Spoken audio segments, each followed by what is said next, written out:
Greetings, fair listeners, and thank you for joining me once again as we celebrate stories and storytelling in all their forms and the bards and artists who bring them all to life. I am the Tale Collector and your host, Erica Lynn Adams.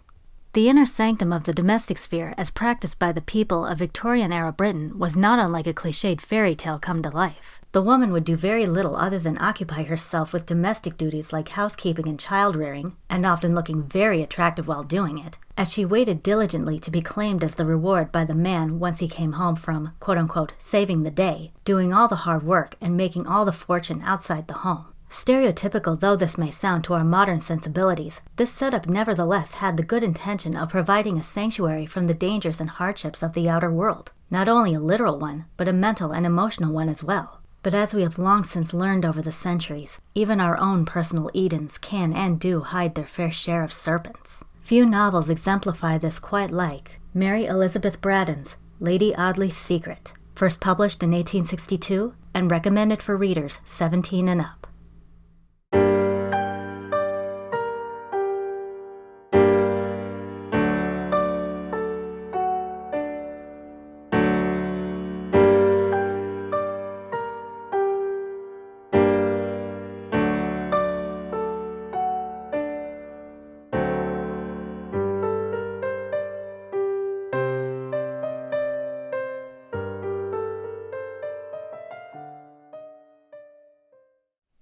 Robert Audley, a somewhat lazy, non-practicing barrister, receives a delightful surprise when he unexpectedly runs into his best friend, George Talboys. George has just returned to England after a 3-year gold-digging expedition in Australia and is anxious to return to Helen and Georgie, the wife and infant son he had left behind. But his homecoming turns tragic when he learns that Helen had died the week prior, and his son, now a young boy, sees his own father as a stranger. Wanting to lift the spirits of his devastated comrade, the sympathetic Robert invites George to accompany him on a visit to Audley Court to call upon his newly married uncle, Sir Michael Audley, and cousin Alicia.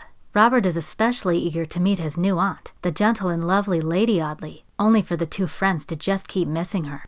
One stormy night, George gazes upon the lady's portrait as if he has seen a ghost, before promptly disappearing himself the next day. Sensing foul play, Robert takes it upon himself to search for his friend by seeking out the true history and identity of Lady Audley, and facing the demon he discovers lurking behind her angelic mask.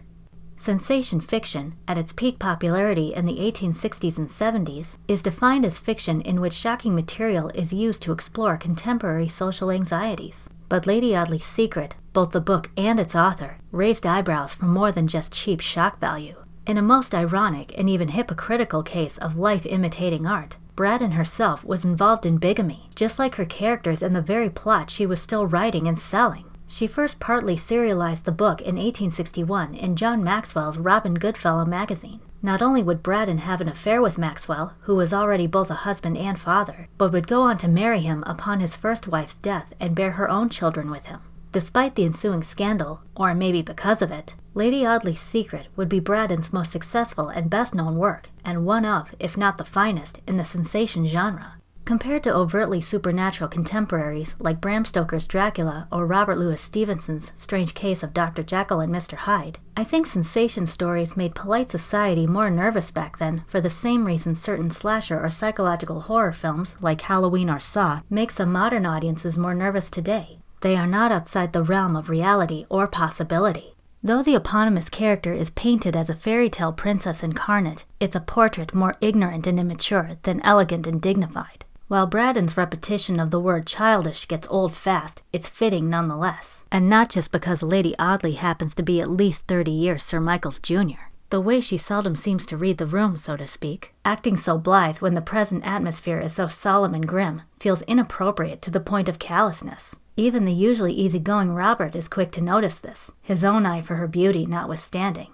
Pages 120 to 121 of the 2003 Broadview edition. "He's a very good fellow," Robert said stoutly, "and to tell the honest truth, I'm rather uneasy about him." "Uneasy about him?" My lady was quite anxious to know why Robert was uneasy about his friend. "I'll tell you why, Lady Audley," answered the young barrister. "George had a bitter blow a year ago in the death of his wife. He has never got over that trouble. He takes life pretty quietly, almost as quietly as I do, but he often talks very strangely, and I sometimes think that one day this grief will get the better of him, and he will do something rash." Mr. Robert Audley spoke vaguely, but all three of his listeners knew that the something rash to which he alluded was that one deed for which there was no repentance. There was a brief pause, during which Lady Audley arranged her yellow ringlets by the aid of the glass over the console table opposite to her. "Dear me," she said, "this is very strange. I did not think men were capable of these deep and lasting affections. I thought that one pretty face was as good as another pretty face to them, and that when number one with blue eyes and fair hair died, they had only to look for number two with dark eyes and black hair, by way of variety. George Talboys is not one of those men. I firmly believe that his wife's death broke his heart." "How sad," murmured Lady Audley. "It seems almost cruel of Mrs. Talboys to die and grieve her poor husband so much." "Alicia was right. She is childish," thought Robert as he looked at his aunt's pretty face. My lady was very charming at the dinner table. She professed the most bewitching incapacity for carving the pheasant set before her, and called Robert to her assistance. "I could carve a leg of mutton at Mr. Dawson's," she said, laughing. "But a leg of mutton is so easy, and then I used to stand up." Sir Michael watched the impression my lady made upon his nephew with a proud delight in her beauty and fascination. "I am so glad to see my poor little woman in her usual good spirits once more," he said. "She was very downhearted yesterday at a disappointment she met with in London." "A disappointment?" "Yes, Mr. Audley, a very cruel one," answered my lady. "I received the other morning a telegraphic message from my dear old friend and schoolmistress telling me that she was dying, and that if I wanted to see her again, I must hasten to her immediately. The telegraphic dispatch contained no address." "It was very foolish not to send the address in the telegraphic message," said Robert. "When people are dying, it is not so easy to think of all these things," murmured my lady, looking reproachfully at Mr. Audley with her soft blue eyes. In spite of Lady Audley's fascination, and in spite of Robert's very unqualified admiration of her, the barrister could not overcome a vague feeling of uneasiness on this quiet September evening.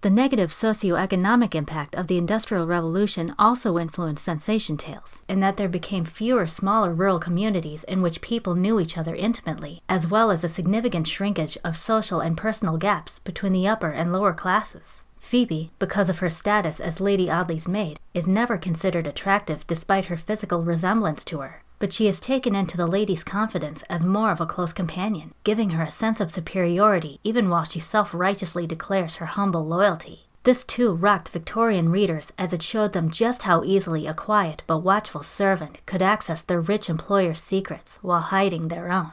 Pages 69 to 70.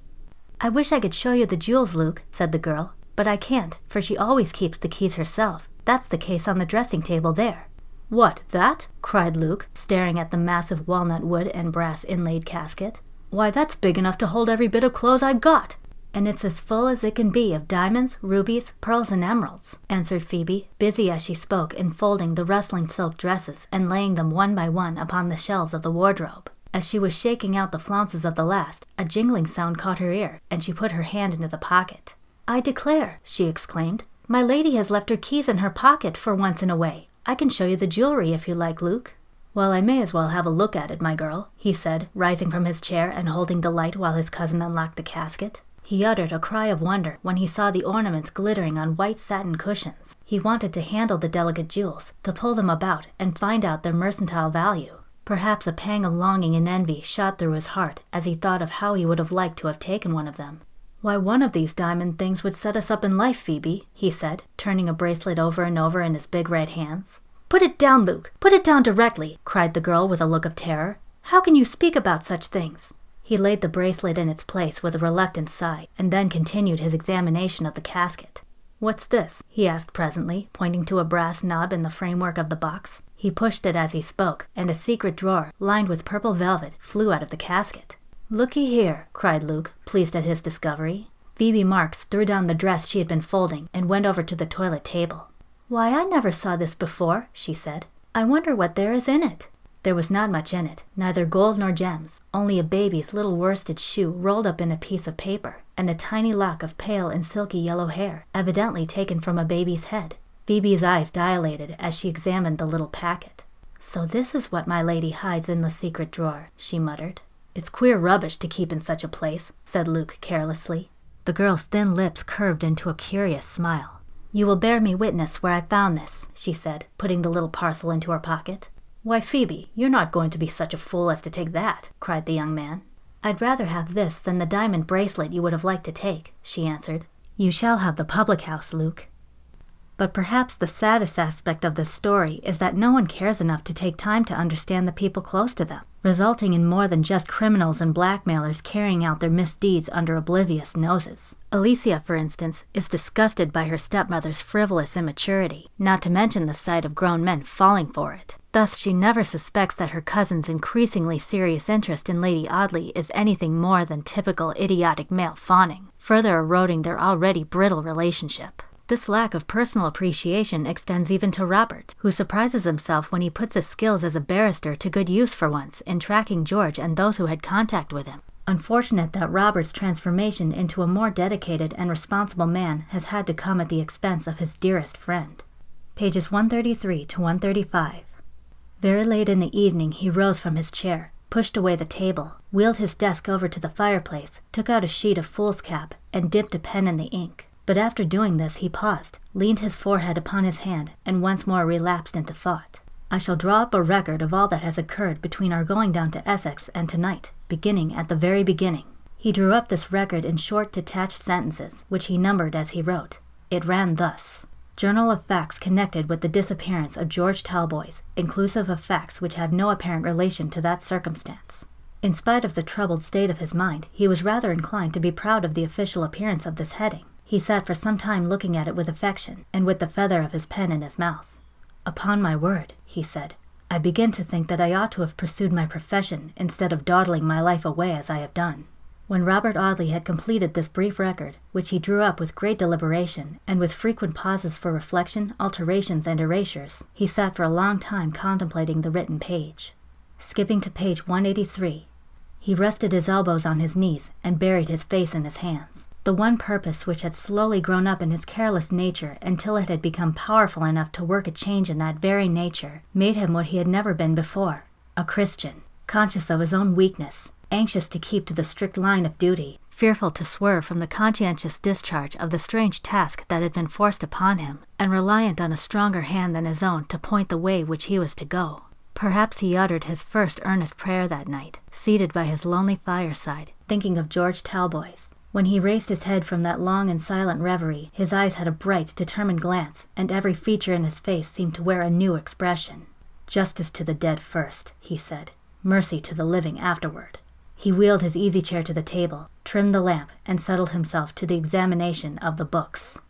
While in some ways this novel hasn't aged well, particularly with regards to women, at its core it remains surprisingly significant. No longer is the role of villain delegated solely to the physically unattractive, the less refined lower class, or the explicitly non-human. Combining the gorgeous Gothic atmosphere of a classic monster story of old with a tense psychological mystery for the ages, Lady Audley's Secret highlights the dangers of accepting charm and charisma at face value, and the regrets of taking loved ones for granted. A powerful reminder to keep your friends close and your enemies closer. Gather round next time for another tale you may have forgotten or have never heard before. Until then, listeners, may inspiration always find you.